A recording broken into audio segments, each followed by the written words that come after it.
Howdy. Okay, I'm Nick, this London creative. You already know that, you're here.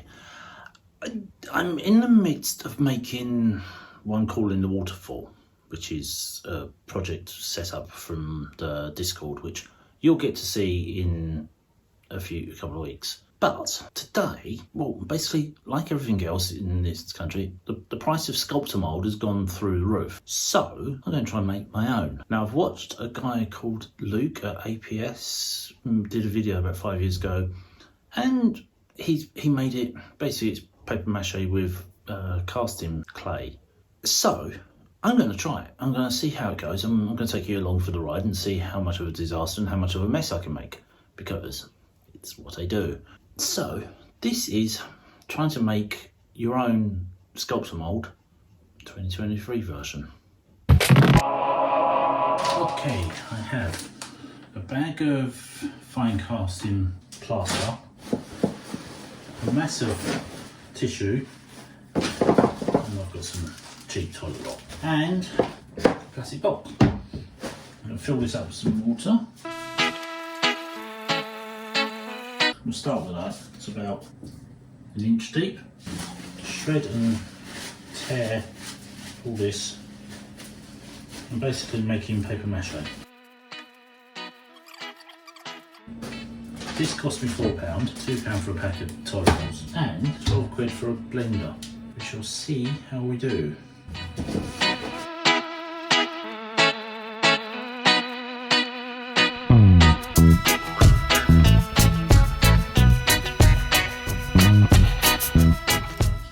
Weird little plug. How small that plug is.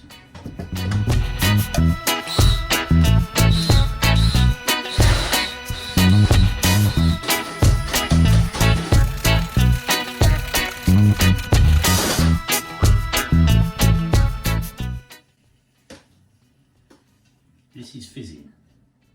Okay, we're going to use one of them for a roll. I'm going to cut it rather than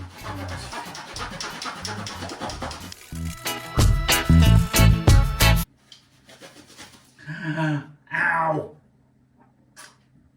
I cut my hand. Knife slid across. Bread knife cut across my hand.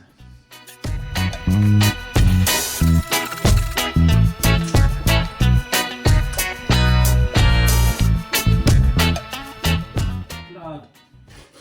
Secret ingredient to all good crafting projects. A bit of blood. That's harder than you'd think. Try and get it off there.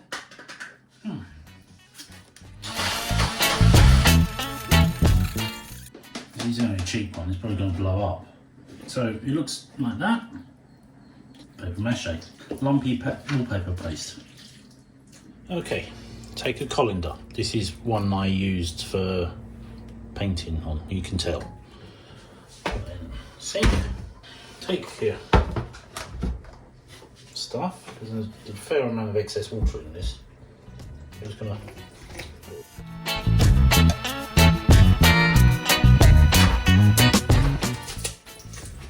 strain out as much of the water as I can.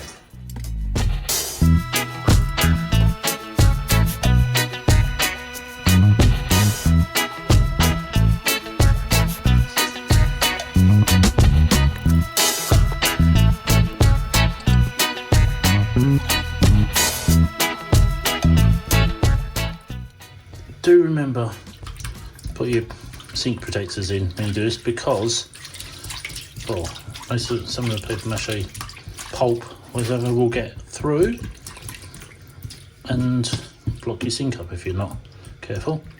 That's all there is, but let's just manage to clog up the sink. It would have clogged up the sink. So probably here then, the oven is on. I've got a baking tray. I've got this. I'm just going to break it down. If I can fill this tray up, that should be enough. Squeezed out as much water as I could. I can still feel the dampness of it. Spread it out, cover the entire base. Get a flat tray. Oven in there. You put it down for like 20 minutes.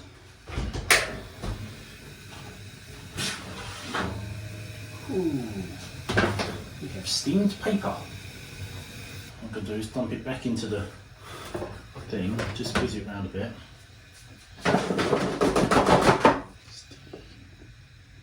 Cool down a little bit.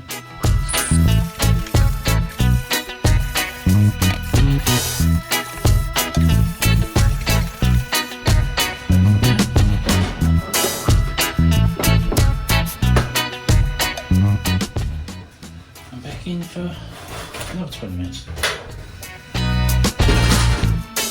Okay, now here, I'm going to put this dry. Well, it's still slightly damp, it's weird. It's about half filled, there's still a mountain there. Although there's about a third of it is on the floor. I'm going to put about a 50-50 mix of this.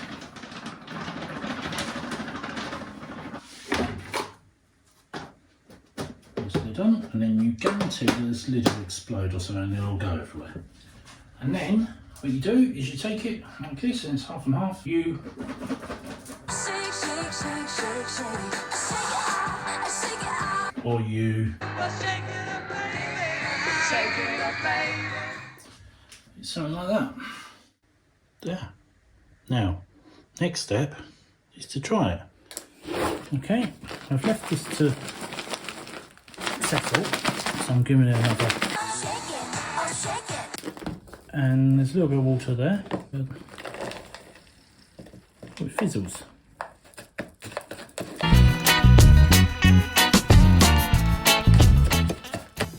More water. The original purpose for this entire project has been, well, shelved at best, abandoned at worst. So we're now just testing this. It still seems a bit lumpy. So we think this probably needs more powder, more casting powder. A bit of bold and a bit of foam. And just gonna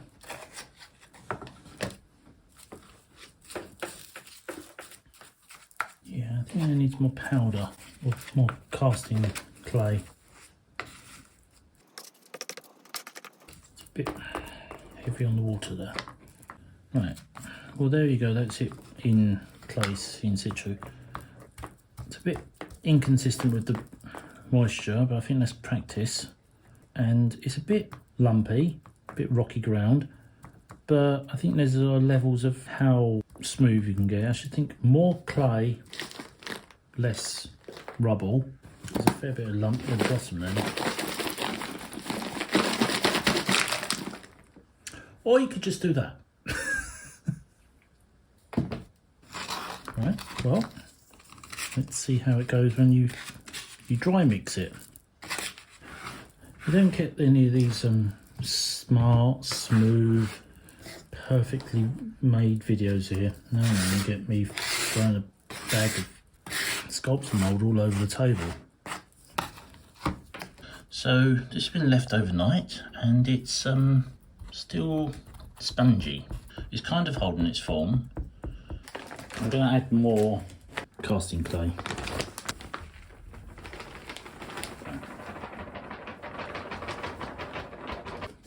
There. And try to not shake this everywhere and make it a mess. But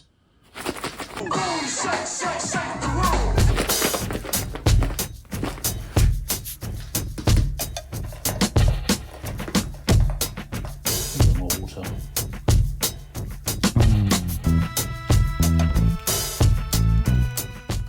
It's quite soggy now.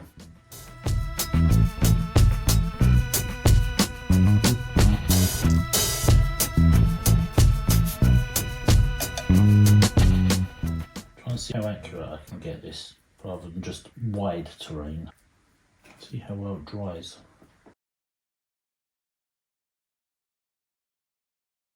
It's kind of solid there. That's quite solid. Given that Sculptamold now, I saw it the other day, £45 for a bag. You're not going to waste that on the bulk underground. You might buy it and use it as the top layer, or lay this in, let it dry, cover it with flocking, and you'd be sorted. That's dried fairly solid. It's kind of got a rubbery texture to it on this side. But pushing into it, that's pretty solid. One last test before this is all over and done with.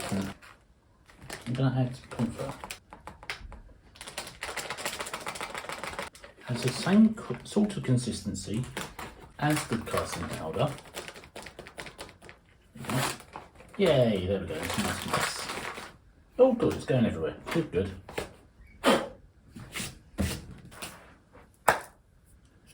Okay, add in.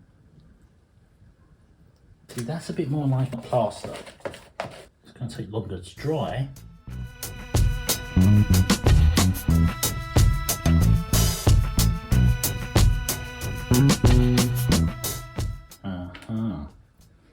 Yes.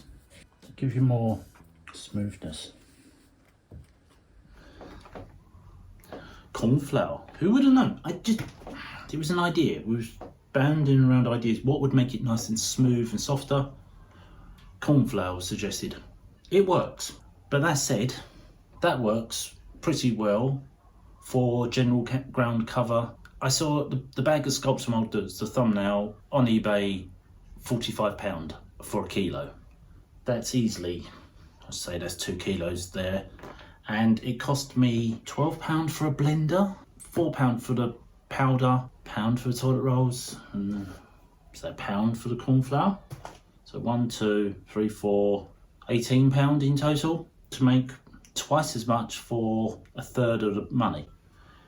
If you're going to make general big ground cover and make a mass of it and make it the heavy duty rubbly sort of thing, just go with the casting powder and the paper mache toilet roll. Then if you're going to go for a nice, you want a smooth area or upright rocks or something like that, then where you can get some detail like I just carved into there, then add in the cornflour. That will make it a bit more paste like plaster Paris kind of texture, and it works.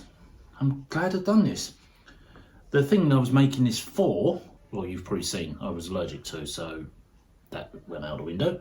And now I've ended up with a random mountain range, who knows, with some boulders in it. I'd class that as a success. So yeah, how to make your own Sculptamold 2023 version, add cornflour.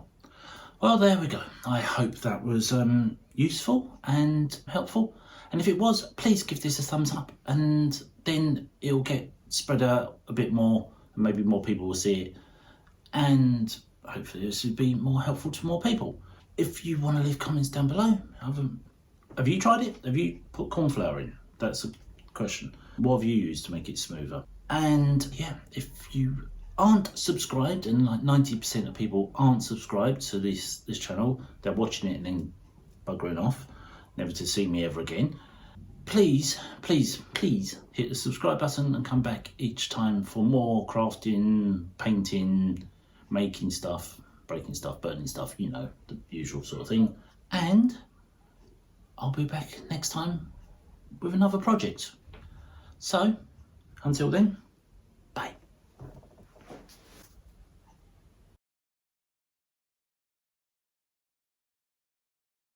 Useful and helpful, and shed it and pass. So there we go. I hope this was helpful and useful. My tongue, I've got my tongue in back to front today. What are you doing, dog? What's you doing? Oi, what's you doing? Someone's intent on. What you found? Leave it alone. I have a cat, not a dog. She's found a box under the